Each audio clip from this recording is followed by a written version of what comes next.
Hello বন্ধুরা, কেমন আছো তোমরা? আশা করছি সবাই ভালো আছো, সুস্থ আছো। আজকে একটা নিয়ে এসেছি আমি ইনফরমেশন ভিডিও। যারা যারা তোমরা মুকুটমণিপুর ঘুরতে আসতে চাও তারা কেমন হোটেলে স্টে করলে ভালো খাবার, ভালো থাকার জায়গাটা কম পয়সায় পাবে, সেরকমই একটা হোটেলের ঠিকানা তোমাদের সাথে আজকে আমি শেয়ার করতে এসেছি। বাঁকুড়ার মুকুটমণিপুরে সারা বছরই এই হোটেলে প্রচুর ভিড় থেকে থাকে। আমি ভাবলাম এই হোটেলটার ঠিকানা তোমাদের সাথে শেয়ার করা দরকার, যেখানে তোমরা মনোমতো খাবার এবং মনোমতো থাকার জায়গাটুকু পাবে। এবং সবথেকে বড় জিনিস হচ্ছে সেফ, তোমরা ফ্যামিলি নিয়ে এসে আরামসে দিনগুলো কাটাতে পারবে। বেশি না পারলেও যতটুকু পারা যায় ইনফরমেশন তোমাদের সাথে আমি তুলে ধরছি। এইটুকু বলবো যে এইখানে রুমগুলো এত বড় বড় রুম এত কম প্রাইসে থাকার জন্য তোমরা কোথাও পাবে না। বলে রাখি, এখানে এলে কিন্তু চিকেন পকোড়াটা অবশ্যই ট্রাই করতে হবে। চিকেন পকোড়ার স্বাদ তোমরা কোথাও পাবে না। এই হোটেলে চিকেন পকোড়ার স্বাদটা এতটাই টেস্টি, তার সাথে চাটা ভোলার নয়। চলো হোটেলের ইনফরমেশনটা জেনে নেওয়া যাক এবং হোটেলটা কোথায় অবস্থিত, তোমরা কিভাবে যোগাযোগ করবে হোটেল ওনারের সাথে।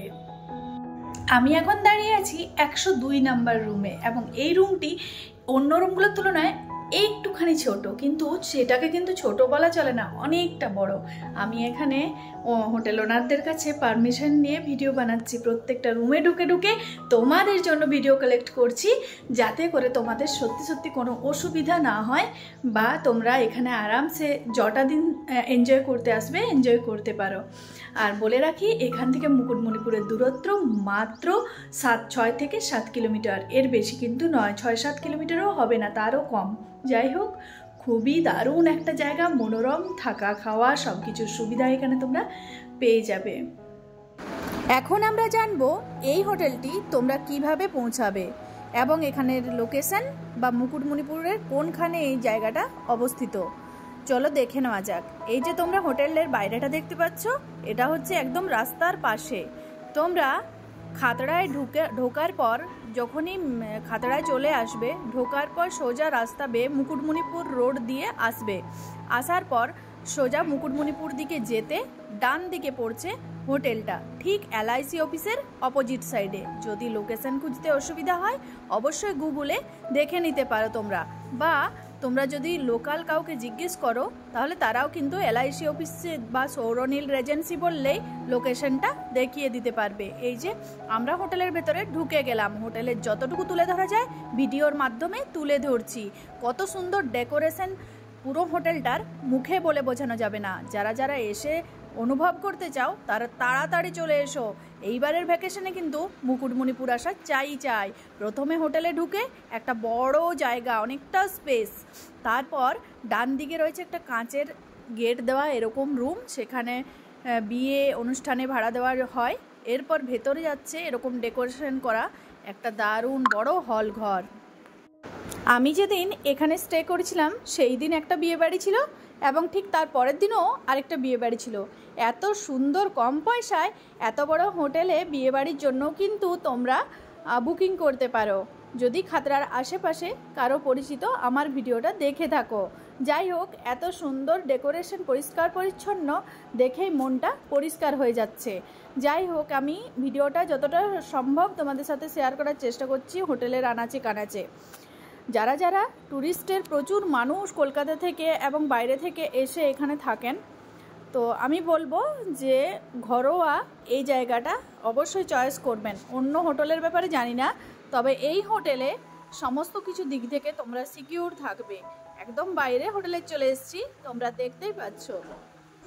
যদিও এই দিকটায় সেরকম কিছু দেখানোর নেই, শুধুই গাছ রয়েছে এবং এখানে বিয়েবাড়ি হলে হোটেল থেকে রান্নাবান্না এইখানেই করা হয়। এখন আমি ভেতরে আবার চলে আসলাম। এখন আমি উপরটা ঘুরে একটু তোমাদের সাথে দেখিয়ে দিই। এই যে বাঁদিকে যে কাচের ঘরটা দেখছো, এইখানে মূলত বিয়ের সময় কনেরা বসে থাকে। তো ওখানে একটা মিটিং চলছিল, যার কারণে আমি ঢুকলাম না। সিঁড়ি বেয়ে উপরে উঠছি, দেখতে পাচ্ছ কত ধরনের বিভিন্ন প্রজাতির গাছ এখানে রয়েছে। গাছগুলো দেখলে এখানে মানে যেখানেই তুমি দাঁড়াও না কেন একটা সেলফি পয়েন্ট হয়ে যাবে। এত সুন্দরভাবে সাজানো গোছানো, গাছের তো সমারোহ। এইখানে যিনি মালিক ওনার গাছ খুব প্রিয়, ওই জন্য এত পুরো লজ জুড়ে, পুরো হোটেল জুড়ে গাছের ডেকোরেশনে উনি ভর্তি করে রেখেছেন। বিভিন্ন ধরনের নামি দামি গাছ এখানে রয়েছে। যাই হোক, আমার মন ছুঁয়ে গেল, ওই জন্য গাছগুলো একটু তোমাদের সাথে শেয়ার করলাম। এখন উপরে উঠে যাচ্ছি। উপরে ওঠার পর ঠিক এইখানে একটা এরকম রিসেপশন রয়েছে। রিসেপশনে এখানে আমার ছেলে ওখানে ছেলেগুলোর সাথে খেলছিল। রিসেপশনে উঠে পরে প্রথমেই চোখে পড়লো আমার এইখানের একটা লগো, যেখানে মানে এটা ট্রফি, যেটা লজের মালিক উনি এলআইসির সাথে যুক্ত আছেন, তো ওনার একটা লগো। যাই হোক, এখানটা খুব ভালো লাগছিল আমার, সাজানো গোছানো সুন্দর।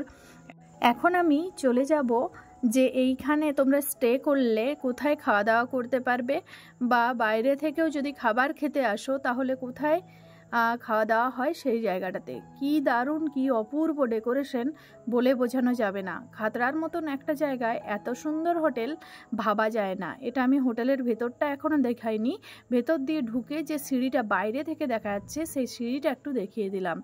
এইখান দিয়েও কিন্তু প্রচুর সুন্দর রাস্তার ভিউটা, ওই যে রাস্তাটা দেখতে পাচ্ছ তোমরা, ওই রাস্তাটা দিয়ে কিন্তু মুকুটমণিপুর সোজা চলে যায়। একদম আমার ডান দিক দিয়ে সোজা মুকুটমণিপুর চলে যায়। আর যে এখানটা বেশ বেলকনির মতো কিছু গাছ রাখালো রয়েছে, এবং এসএনআর হোটেল ও লজ সৌরনল রেজেন্সি লেখা রয়েছে। যাই হোক, এইখানটা একটু তোমাদেরকে দেখিয়ে দিলাম। এখানটাও যদি চেয়ার নিয়ে বসে তোমরা খাবার খেতে চাও সেটাও করতে পারো। এই যে ভেতরটা, এটা রাত্রেবেলায় ডেকোরেশনটা বুঝতে পারা যায় খুব ভালো, লাইটিং এবং সমস্ত কিছু মনোরম পরিবেশ নিয়ে। এত সুন্দর চেয়ার এবং টেবিলের কোয়ালিটি, তার পাশাপাশি বিভিন্ন ধরনের শৌখিন জিনিসপত্র দিয়ে সাজানো, তার পাশাপাশি লাইটিং মানে বলে বোঝানো নয়। এই যে রাস্তার ভেতরে মানে কাঁচটা এমনভাবে বসানো রয়েছে, বা সাউন্ডপ্রুফ কাঁচ, যার কারণে বাইরের কোনো নয়েজ ভেতরে আসেনি, কিন্তু বাইরের সমস্ত দৃশ্য বসে বসে এনজয় করে তোমরা খাবার খেতে পারবে। এই যে অনেক বড় হলঘর, পুরো লজটাই হলের মধ্যে ডেকোরেশনটা করা হয়েছে, যার জন্য অনেক স্পেস বলে দেখতে সুন্দর লাগছে। এখানে একটা সুন্দর গরুর স্ট্যাচু রয়েছে, আমার ভীষণ মন ছুঁয়ে গেল। এখন আমি চলে এলাম রিসেপশন থেকে ঠিক বাঁ দিকে ঘুরে যাচ্ছে এরকম গলির মতো, যেখানে রুমসগুলো রয়েছে। রুমে থাকলে তোমরা কীরকম সুবিধা পাবে, বা রুমের যে বেড, রুমের যে ডেকোরেশন, সেগুলো কীরকম একটু দেখিয়ে দিই। 106 নাম্বার রুম ছিল এটা। এখানে আমি খুলে রাখতে বলেছিলাম এবং ঢুকে গেলাম। বেশ ছোটোর মধ্যে রুমটি, কিন্তু মানে অপূর্ব, এক কথায় অপূর্ব। ভাবা যায় না এত কম পয়সায় রুম তোমরা এখানে বুকিং করতে পারবে। আশা করি থাম্বনেলে বুঝতে পেরেছো। এখানে ওনাদের সাথে কথা বললেই বুঝে যাবে যে তোমরা কতটা কম দামে এটা পেয়ে যেতে পারো। যাই হোক, এই যে একটা সুন্দর ড্রেসিং টেবিল রয়েছে, ভীষণ ভালো লাগলো আমার। এগুলো কাঠের সবটাই, পুরোটাই। এরপর রয়েছে এখানে টিভি রয়েছে, এসি রয়েছে, এসি নন এসি দুই রকমের রুমই কিন্তু তোমরা পেয়ে যাবে। প্রত্যেকটা রুমেই কিন্তু গিজার অ্যাভেলেবেল রয়েছে, শীতকালেও কোনো প্রবলেম হবে না। এইখানে রয়েছে একটা ছোট্ট বেসিন, একটা ছোট্ট আয়না, এবং এর পাশাপাশি বাথরুমটা এই রুমের খুব বড় না হলেও বেশ পরিষ্কার পরিচ্ছন্ন এবং সুন্দর। আমরা বাকি যে রুমগুলো দেখাবো সেগুলো কিন্তু অনেক বড় বড় রুম। যাই হোক, 2-3টে রুম কাজ করতে পেরেছি, এর বেশি ভিডিও বানাতে পারিনি, কেননা ভিডিও হয়ে যাবে অনেক লম্বা। চলো দেখে নেওয়া যাক।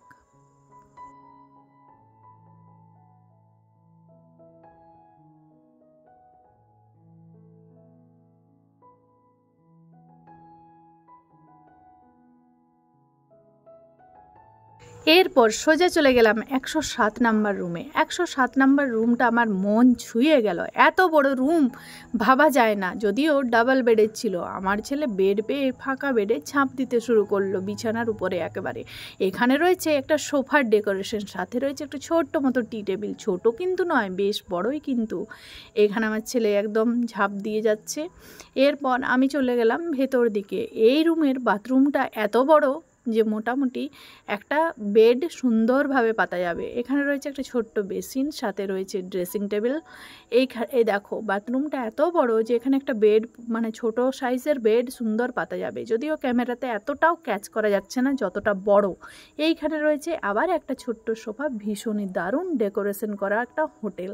আমার তো মন ছুঁয়ে গেছে। সাথে কার্টেন মানে পর্দা লাগানো রয়েছে, অসাধারণ ধারণ, যেগুলো প্রত্যেক সপ্তাহে কিন্তু ওনারা চেঞ্জ করে থাকেন। তোমরা যদি বলো কার্টনগুলো চেঞ্জ করতে, ওনারা কিন্তু সাথে সাথে চেঞ্জ করে দেবে সমস্ত কিছুটাই। ওই যে রোডটা দেখতে পাচ্ছ ঠিক ডান দিকে চলে যাচ্ছে আমার, ওই রোডটা দিয়ে কিন্তু সোজা মুকুটমণিপুর যাওয়া যায়।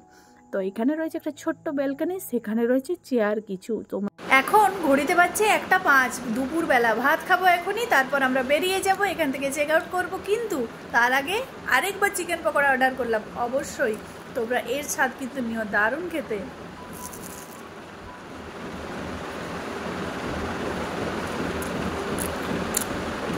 চায়ের সাথে চিকেন পকোড়াটা এখানে অবশ্যই ট্রাই করবে তোমরা। চলো বন্ধুরা, এই ভিডিওটা এখানেই শেষ করলাম। আবার আসবো এরকম একটা ইনফরমেশন ভিডিও নিয়ে। ততক্ষণের জন্য সবাই ভালো থেকো।